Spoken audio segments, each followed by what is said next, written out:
All right. Looks like we're ready to get started. We'll give folks a minute or two to get going. First of all, welcome to the webinar. My name is Asan Shah. I'm the SVP of AI and Analytics for Billtrust. We provide B2B accounts receivable SaaS solutions. Super excited about today's webinar.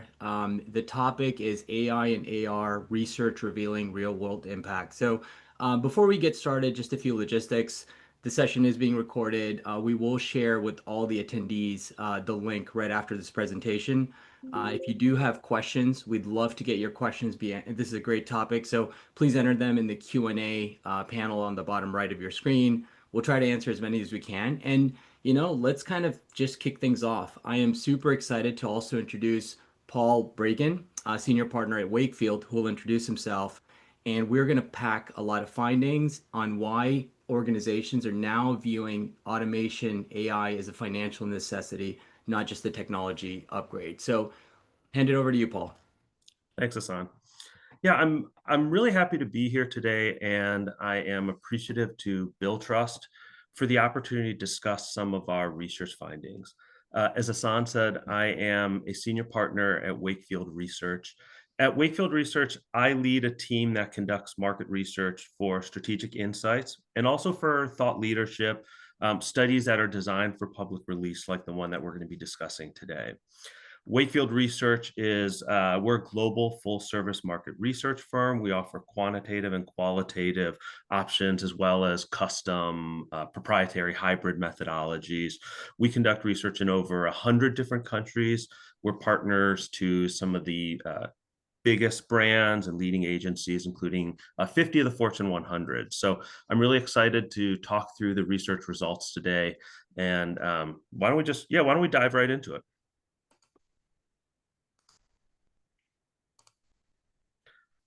So just so you understand the insights that we'll be showing you today, why don't we talk a little bit about what we did, and then we'll get into what we found. So we surveyed 500 professionals across North American companies. These professionals, they all work in accounts receivables. We surveyed organizations across a range of different sectors, and we did that intentionally so that we could get a broad read of what companies are thinking and what they're doing today. At a high level, what we saw is that AI is really starting to take hold in accounts receivable. It's enabling companies to process payments faster and more efficiently. Very tellingly, 99% of those companies who use AI, they've been able to reduce their DSO, so their average day sales outstanding, with actually 75% seeing a reduction of 6 days or more. Furthermore, these organizations, they were able to improve productivity and improve scalability without adding headcount. At the same time, we see that AI is bringing strategic advantages on top of these sort of tactical and operational gains. AI is really showing that it can be a valuable strategic tool. For example, among those who have implemented AI into their accounts receivable process, nearly half have seen improved customer relationships, and 43% have seen cash flow predictability and stability improving. So the research that we're going to be sharing with you today, it shows how improvements to the accounts receivable process can really go a long way towards greater peace of mind for business leaders. But for that to happen, organizations, they really need to fully embrace AI. The overwhelming majority of companies in our survey, 90% of the organizations that we surveyed, they realized that without AI, their company's AR process, it's going to struggle to scale. It's going to struggle to deliver the financial results that they really need.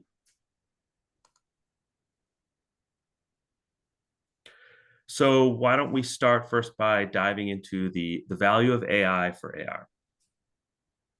In today's economic environment, like brass tacks, liquidity buffers a great deal of risk. And we're talking about risks like sudden changes in demand, supply chain disruptions, inflation and trade barriers, currency fluctuations, the macroeconomic turmoil in general.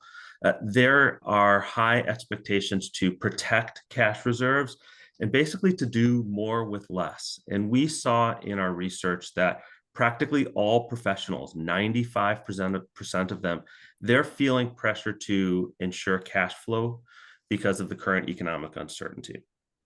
At the same time, the majority of the professionals that we surveyed, so 80% of them, they're really being asked to do more, even though investments in accounts receivable tools hasn't really matched their needs. And so these conditions, they're driving investment plans. In the coming year, we saw that 71% actually plan to increase investment in AI for AR. And ultimately, they see a significant need for clearer views, for sharper accuracy, for behavioral intelligence. So what does all of this mean? It means that AI is really becoming the new tool in accounts receivable for driving things like financial stability, reliability, and predictability.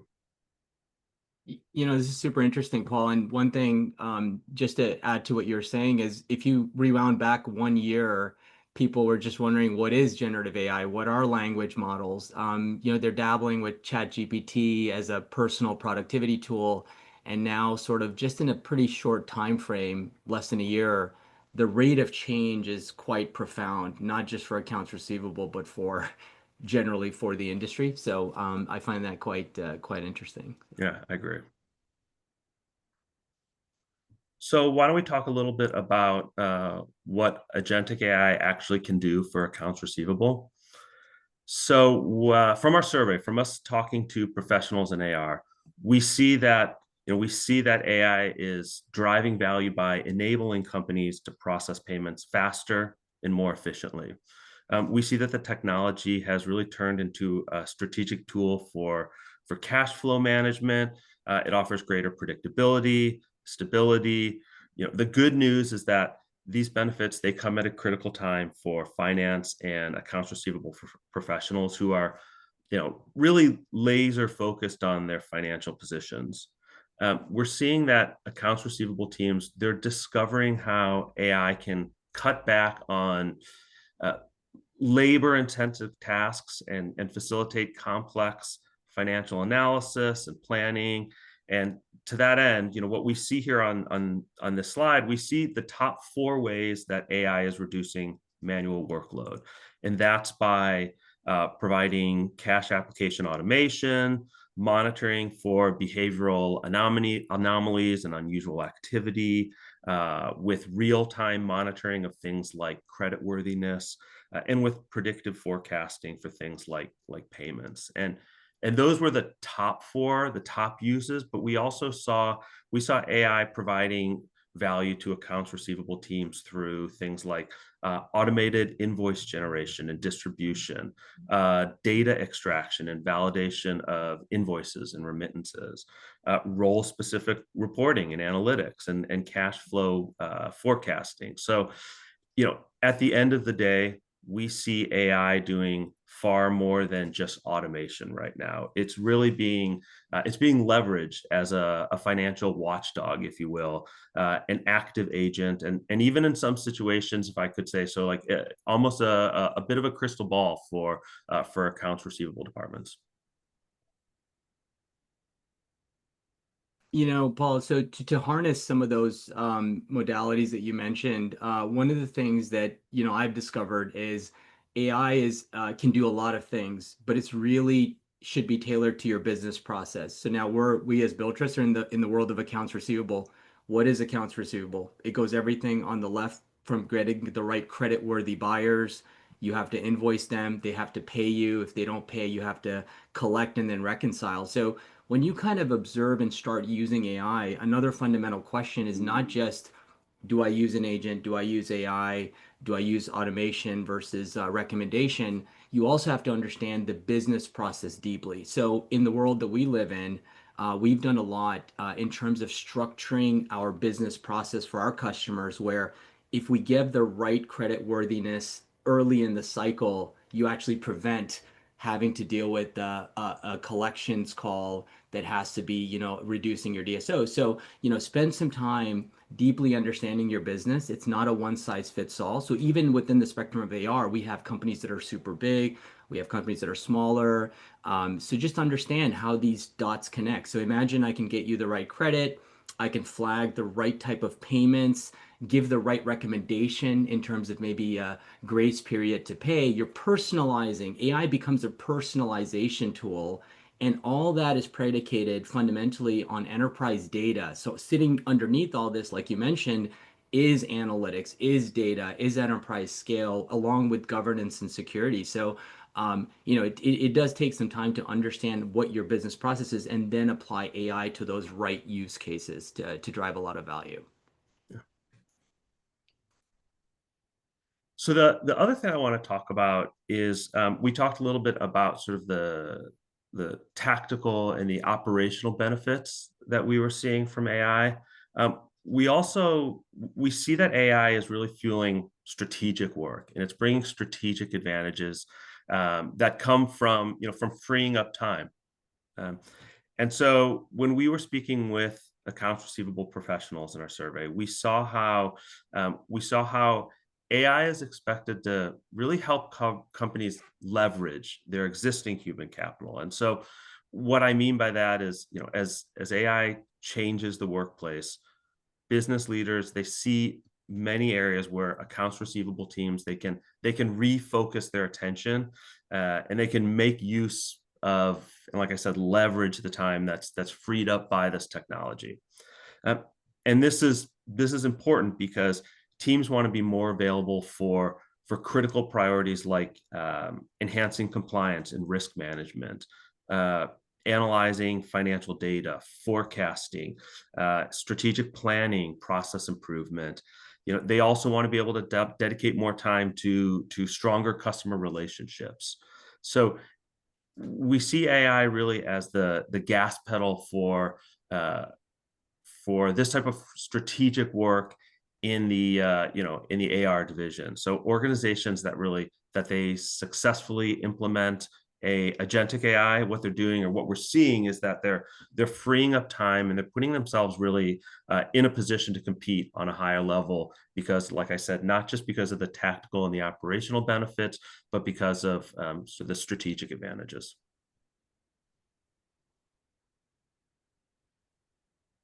Now, something you mentioned about strategic work. So when you think about the AR manager, that's just one persona, and you could apply this to any industry, any function. But today, one of the things that's profound is we think of AI as like it's just there to automate. Yes, it absolutely should automate, but it actually has a bigger purpose. So somebody that's an AR manager, their time is consumed. If you look at the first row, in handling the invoices and disputes, searching for information, going to multiple systems, ERPs, local. If you're a disputes person, you're literally spending time going through disputes, which is something that AI is very good at doing and accelerating, similar to payment reminders. So what we really see is today that is the current state. Tomorrow, you're kind of moving up the value system here to start seeing proactive. So if I'm handling invoices and payments, where do I focus? Where are my biggest risks? Imagine you have a customer base of 10,000 customers. How do you tell your team where to focus, which disputes to go to? And then eventually, what we see is really the transformation of human capital. So a manager today, you could imagine as a back office function, and then in the future, AR can be a front office growth driver. That's what's happening in the world of CFOs today. It is really about finding opportunities, reducing risks, not just going through 5,000 emails, sending disputes. It's really just a amplifier of value as opposed to a reducer of work. It should do both in an ideal world. So we're very excited about this. Now, something that we do is also, if you rewound back a year or two when ChatGPT came out, the only interface people used was the chatbot. You go in, you ask a question, it gives an answer. It seems very magical. What we've realized is for the enterprises, it's a little bit more nuanced than that, right? First of all, you have lots of personas. You have executives that don't spend a lot of time in the system. They have, you have managers that have teams. You also have the users, the people that are on the front lines, be it a collector, a cash application specialist, be it a payment specialist. And so what we've discovered is you have to find the different types of solution for each persona. So in the world of executives, AI will be giving them dashboards, giving them benchmarks. How are you doing versus your industry? Also, we know that people don't want to pull. They don't just don't have the time to go and extract information. It still takes time. So AI will start pushing alerts proactively, giving you notifications. And everyone's probably heard this thing called agentic AI, which is really just the next level of automating the workflow itself. So imagine I have a 10-step process. Well, why don't I let AI do 1 to 7, and then I have the agency to go approve, fine tune. We really see a combination. It's not just a chatbot for each persona, for each industry. What is the best modality? And we see this manifesting in multiple ways, like you see here on the screen. So when you're talking about these types of strategic benefits and these strategic advantages, Asan, that AI brings and it brings to AR, of course, balance is going to be key. You know, professionals and accounts receivable, they have a keen understanding. We certainly saw this in the research of what are the processes that they still need to stay in the driver's seat for. A human touch is still going to be extremely important for tasks that require empathy, or a situation where some type of error is going to cause a cascade of problems, and that was reflected, like I said, in our research. So the majority of accounts receivable professionals, they are comfortable. 64% of them are comfortable using AI to take actions and do things like craft and send emails or invoices in accounts receivable, but they want a person to review those actions. Less than 1 in 4, so 24%, we're comfortable letting AI take action without any sort of review. So, for example, like think about the nuances that are involved in customer relationships and managing customer relationships, especially if there's a challenging or a potentially tense situation. Understanding how to be able to communicate directly with someone, but without an aggressive tone. That's certainly something that's going to be key to getting optimal results if you're managing an outstanding invoice or something, a communication of that type. And so this is an example of an area where the human touch is really critical, is likely to remain critical. And that's why I say, like, balance is key, especially in the strategic area of how AI can really empower and bring advantages to the AR division. I think you're absolutely right, Paul. And that actually leads us, I think, to our first poll question. So, um, you know, the question is, are you in? And this is something we've actually done over the last year or two, and it's very interesting to see the results. But are you an advocate? You see it, we see it, and its safeguards is essential. Are you pragmatic? Are you accepting AI today, but with certain limits? Skeptic, are you using it, but very strict use cases only. Somebody else is defining for you where and when you can use it. And of course, you still have a set of folks where AI is just not necessary. I can't use it, I won't use it. So let's give folks a minute or two just to answer this and see some results here.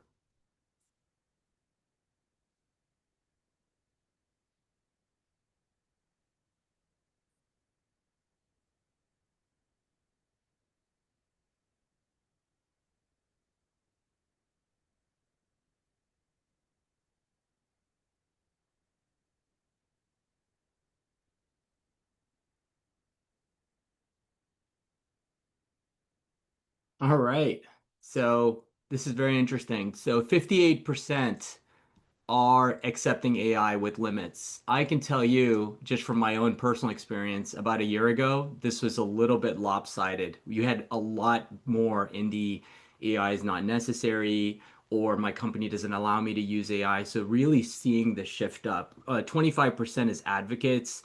So really it is aligning with your research, right? With what you Yeah. explained. And I think it's showing a general adoption and kind of viewpoint on, hey, this can really help me, it can help my company, it can amplify us, but we really do need control, like you said, the human touch, the human ability to fine tune and approve and disapprove as necessary. Yeah, I think it's interesting. Exactly right. We've seen similar shifts if we were looking at this compared to a year ago, where there were still a large percentage of people who saw it as an opportunity but didn't see it as essential. They Hmm. saw it sort of as a as a nice to have here, and so interesting to see this. Interesting to see how the majority of people, the strong majority here, are accepting, but like I said, with limits. But people are seeing. I mean, this shows that people really see the advantages and sort of are thinking. Either adopt now or adapt now or adapt in the future, if you know what I mean, but adapt either way. Hmm. Yeah, Hmm. it's interesting.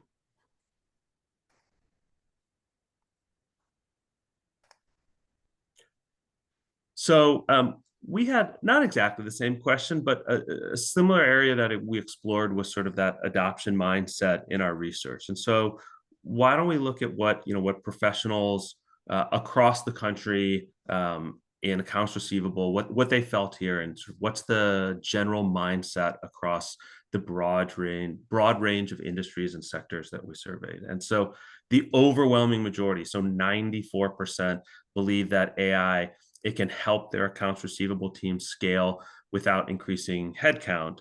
And yet, most people, so two and three professionals, they believe that AI should only be used in specific cases or within clearly defined limits. And so this is kind of consistent with the poll that we Hmm. just did to the audience.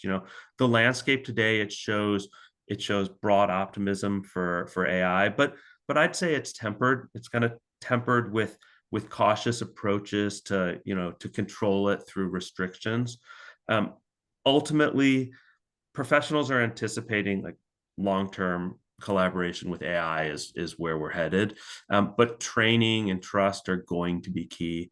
AI is it's clearly going to be part of the long-term game in accounts receivable. So with that in mind, I think the question really becomes about, like I said before, do you start adapting now or do you start adapting later? It's a question of when, not if. And either case, like understanding the role that AI can play in AR is going to be very, very important.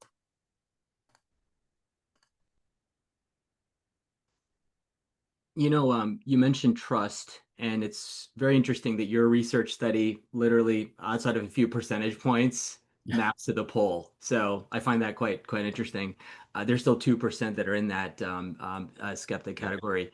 But one of the things that we deal with a lot, especially in the area of accounts receivable and finance, you do not have a 92% chance of making a large blunder on a payment or a collections call. So this concept of trust is, we look at it, and I think everyone should, whether it's you using tools or your company, is trust is earned. It's not, given off the bat. So finance leaders, especially, it absolutely is a collaboration between human oversight and AI. So one thing we do, and we spend a lot of time, is fine tuning, giving transparency. If you can't see what's happening underneath the hood, it's a lot harder for a professional to bet their job on it, or the job of their team. So, how do you secure it? How do you make it transparent? There's a concept of explainable AI. Can you explain to me why you came up with that answer, right? If there's an intuition of explainability, I have more confidence in letting it run with more things. So, is it outcome driven? And then what we see is, as you mentioned, is this step function of slowly we envision people letting it do simple things. Then we can envision it do a little bit more complex with human governance. Eventually, it's going to get to what we were talking about earlier, Paul, which is your work day. Is going to be more on the strategic side of the house, building relationships, defining a strategy, less so on the things that should be done while you're asleep. So we really see this trust issues being an evolution. A lot has happened in 1 year, and we continue this to happen over the next few years. Now, how do we do that? It's very different when an individual is using a tool. It is very different than an enterprise B2B software solution. that we operate using it. So it really begins with data level security. That has not changed with AI. AI simply introduced another avenue of consuming data. So we spend a lot of time. We have a very large data model, data lake that is secured. We make sure that it can actually understand the semantics of what it is. We want to make sure that we have audit trails. So if it comes up with an answer, whatever solution we provide, you're able to track the lineage back into where did it derive this answer from, which system, does it make sense? And if you think it doesn't make sense, very important here is that feedback loop. And there's a concept called evals, but basically, how do we make sure that it is not a one and done, but rather you're continuously improving it so that it can map and tailor to your business processes with confidence. Now, um, like I said, it's not going to go from A to Z overnight. And a good mental model of how we think about this is this sort of matrix. So, if you look from the top to bottom, that is the human level of control. I am shaping it. I am giving it the information, versus, I'm defining the guardrails, right? I define the guardrails versus I'm telling it where to go, and it's defining everything for me. Going from left to right is the whole idea of what is the intent of AI? Is it just giving you information, or is it actually doing the job? Which kind of veers into the course of agentic workflows. So what we see here is bottom left is where it begins, right? We start with transparency. We give them dashboards, KPIs. So again, AI is not doing your job. It's simply giving you information, just like analytics would. And then we get into the reveal, which is it's going to give me information tailored for me. I'm not searching for it. It's pushing. So we go from pull to push, right? That's a very natural transition on route to some of the great things we're doing across invoicing, collections, payments is recommend. So imagine recommend for me the procedure. So now we're getting into the realm of strategic recommendations, but I still have to act. It just tells me what it thinks I should do. I have the agency to act. So we see that finally going, which is going to take time, to where we are actually talk about complete AI-driven outcomes, right? Like your team is not in the office. It's going to be running the audits. It's going to be running the actions, the recommendations, the personalization. So again, looking at this as a mental model is not a one-step function. It's going to take, from the bottom left to the top right. And it's a really good way to think about your own journey with your organization is where are you here? What's your appetite for risk? As you start formulating your use cases and things, it's a good way to think about it. Okay. Well, why don't we, you were talking about the journey. Why don't we ask another poll question, ask another question to our audience, kind of about that journey and what do they think? What do you think is your biggest AI for AR barrier? So is it employee trust and buy-in, executive trust and buy-in, client adoption, integration, ERPs, budget, ROI?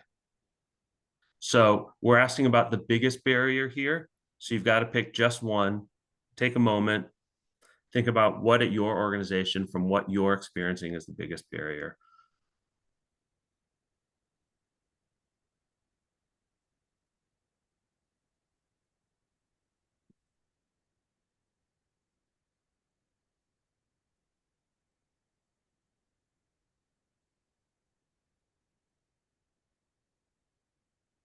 We'll give everybody another second just to put their answer in, and then we'll see what the results are.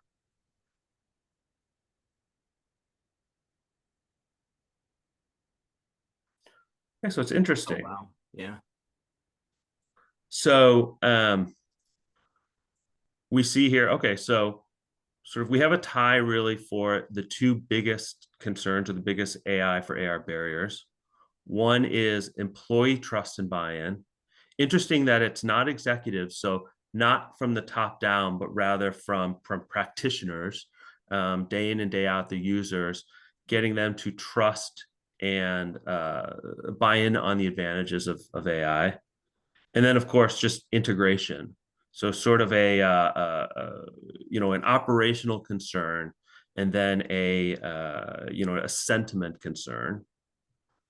And then we get into, if you will, concerns and buy-ins or potential buy-in from the boardroom, from executives, and obviously from clients. So it's interesting here. Yeah. ROI, clearly people see the ROI. Less concern about, are people willing to make the investment? So budget ROI concerns here seem to be pretty small. It's really about trust and buy-in. Yeah, this is fascinating because if you think about our audience, how many are executives, how many are employees, and it's very neck and neck. So it's interesting to see that it sounds like people are bought into the ROI. It's worth the investment from a budgetary, Yeah, but there are some thoughts on, how do I earn it? And it seems to be it's very different than maybe perhaps a year ago. You might have seen, why should we do it versus now it's more, how should we do it, right? exactly. Yeah. You see that in the integration concerns that people are thinking, okay, boots on the ground, how do we bring this in and how do we incorporate it? Yeah, yeah.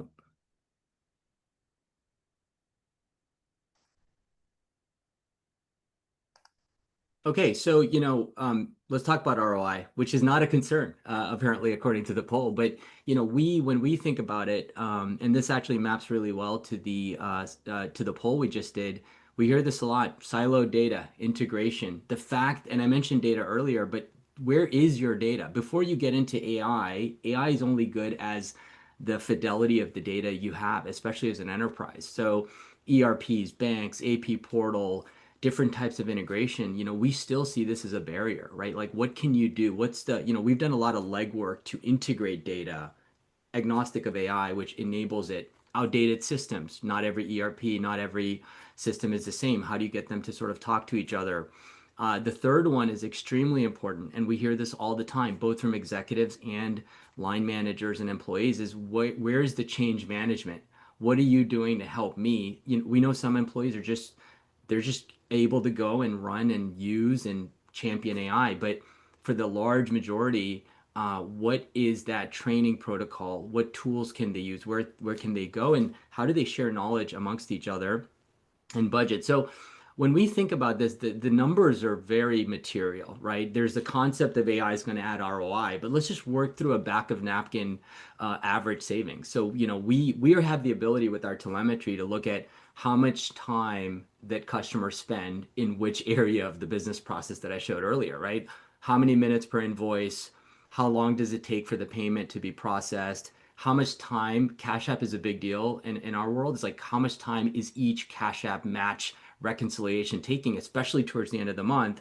And then when you're making phone calls, you said it, Paul, right? Like, you have to have a human touch. But if you are calling the wrong people and spending 30 minutes with the least relevant debtor, you're wasting time. So now if you start adding that up, it becomes real, right? It's not just shaving a minute here, 10 minutes there. You really are creating a system, a process that's going to really manifest in a ton. And we'll talk a little bit more about some of the research papers we've already done on it.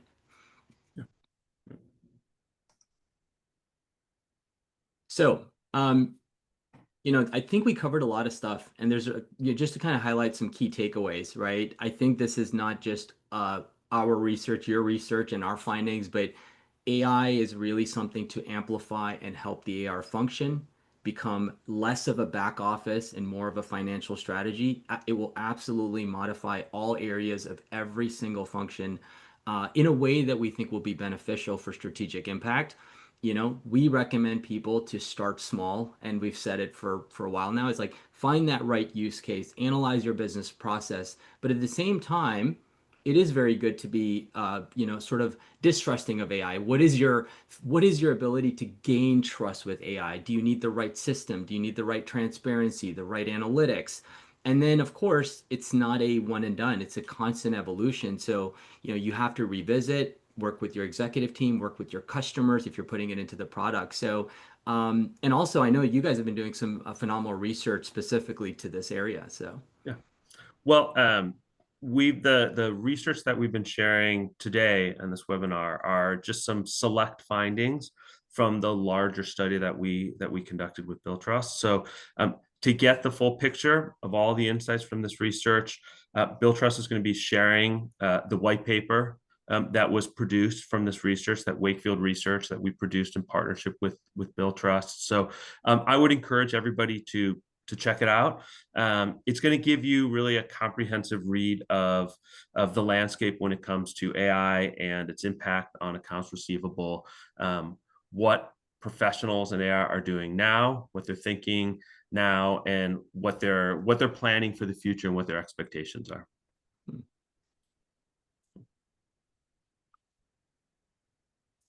So we've got a little bit of time. Asan, I saw a couple questions come in. So if it's okay with you, I might just read some of the questions that came in and maybe we can just chat about them. Sounds good. Cool. So I see one question came in that said if 94% of companies are already using AI in some way, what's the real differentiator between those that are just experimenting and those seeing real financial impact? I think that's a great question. And the differentiator for me is when before you do the AI, it's not about the experiment, it's about the impact by default. Like for example, what is the use case that you're evolving to? And for example, why are you doing it? So we love asking the question five whys Mhm. as part of a business. And this is another thing is like AI is not just a technology thing. We love having AI people work with business people early on to say, if we were able to automate this piece of our business process, we already know that that's taking X number of hours. So where we see success is the organizational approach as opposed to having people tinker. I think it's good to tinker, but make sure that you're tinkering en route to something that's actually fitting your business process. And I think that separates the impact organizations from those that are doing it but can't explain the true reasons why. What about you? What have you seen? So what we've seen in our research is when we look at organizations and AR teams that have really adopted and incorporated AI into their process versus those, let's say, that are just starting to or haven't yet. We'll often ask a question about at their company, how is AR seen and viewed by the company? And we'll give them different attributes. And so, for example, as as part of corporate strategy, as opposed to a tactical or operational team. And what Hmm. we typically see is when there's greater adoption and use of AI, the strategic value of that division, we see it in the research, goes up and up and up. In other words, people start looking at AR teams as strategic teams. Certainly not just accounting teams, but they're able to do more. And so some of that comes from the type of information you're getting, but also how you're leveraging that time that gets freed up to be able to do more strategic, to focus more strategically on things like customer relationships, things like Hmm. that. And so, yeah, what the differentiator like that we see is they start to be viewed, AR teams start to be viewed really as part of the organization's strategy, sort of a strategic advantage, more than an administrative or operational team. Got it. We've got a couple of questions coming in here and we'll cover them. We'll just we'll cover as many as we can. Yeah. So one here that I see is how often do you revisit AI hallucination after trusting automation? It's a great question because again, it's not a one and done. Data changes, business processes changes. I mean, these models are changing every week if you read what's going on. So we really believe that that it's an ongoing observability. So, for example, the AI answered the question correctly, but the data has changed. So the system doesn't change, but what we do is we put guardrails on what it can and can't do. So as a simple example, AI will never go make a very large transaction without human input. So just like somebody needs to say yes or no. And so where you put the guardrails, how do you observe it? There's a lot of tools out there, just like you have system tools on how many times is it fitting the criteria, and that it gets to be a little bit more of a domain specific skill. Another quick question is the use of AI voice bots in making collections calls becoming more widely used? We actually are doing this. We actually have in collections, we're starting with emails because email is the modality that people use. we summarize the email, we prioritize. The voice mode and video are becoming a real thing. So we're going to be embedding the voice call itself. You mentioned empathy, Paul. If you look at some of these models out there, they sound so real. They have the right pauses, the latency is good. I mean, I use AI every day and I talk to it. I don't really just type. I use my voice. So I'm very bullish on it, but it is something we have to be careful of is when can you use it? You want to make sure you reflect your brand, the way you communicate to customers. So it is very much human in the loop tuning as we release these into the wild. So that's my thing. Another question I'd love to get your take on this, Paul, is and this comes up a lot. How do you keep employees from feeling threatened by automation? This is probably a question that has come up for 200 years. Yeah. And instead excited about the change. How do you keep a motivation? And this goes to our poll. You noticed that executives were at a certain level, but the others were not. So what's your perspective on this? Um, Make them part of the change, not a passive observer of the change. And so this goes back to what I was talking about earlier, that AI integration, it's creating opportunities. And certainly right now, people think that balance is key. There are areas of accounts receivable where nuance, that human touch is critical and is going to likely remain critical. Yeah. Um, and so that's one side of the coin. The other side of the coin is make this team part of the change, make them see the opportunities that come from, like you said, when there's uh, 7 or 8 or 9 steps in the process, that by allowing AI to be managing, steps 1 through 4 or whatever, that's freeing them up to own the strategic elements of those communications. Things like, forecasting, things like own those higher level parts of the process. And that comes from, like I said, being a part of the change and understanding, okay, now because I don't have to focus on this, I can dive into that. And the other thing that I would add on to it is people look at AI as this entity, but what we say is it's not AI threatening employees. It's the other employees at the other companies that are able to upskill and be force multipliers. So you want to, without AI, you want to be the best person you can be at your job, right? You want to be passionate about it, but you also can use AI as a way to be better.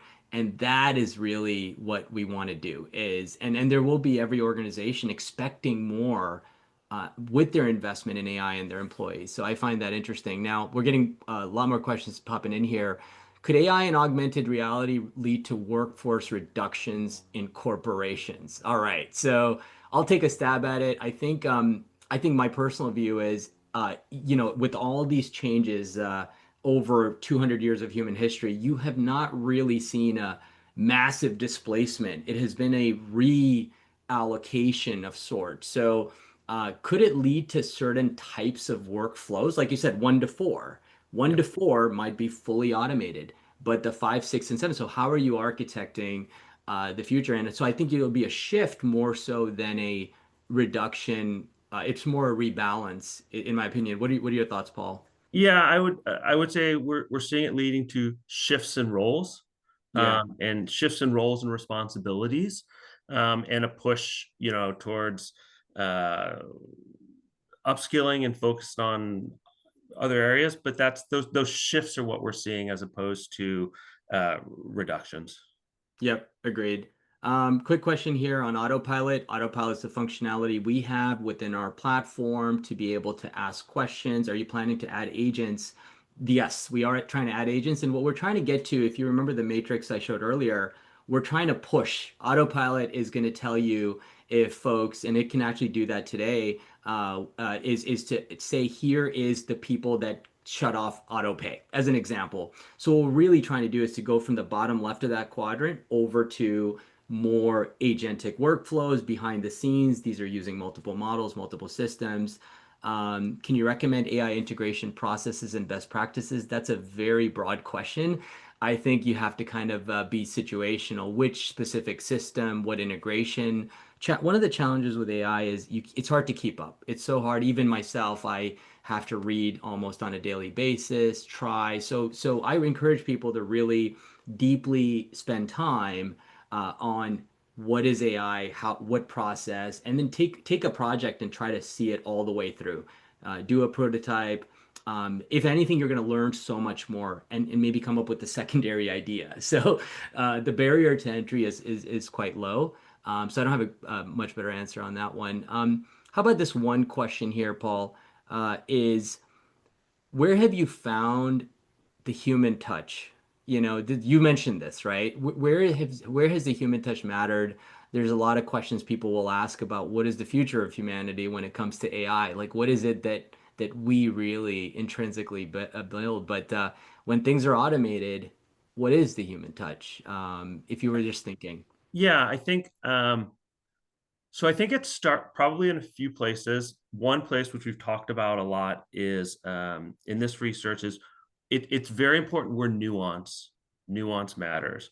Nuance matters and has a direct impact on results when you're talking about communications around things like um, outstanding invoices that are being disputed or something like that. Mhm. And so those are sophisticated communications, very, very sophisticated communications that require unique understandings of the client situation, perhaps the project situation, things like that.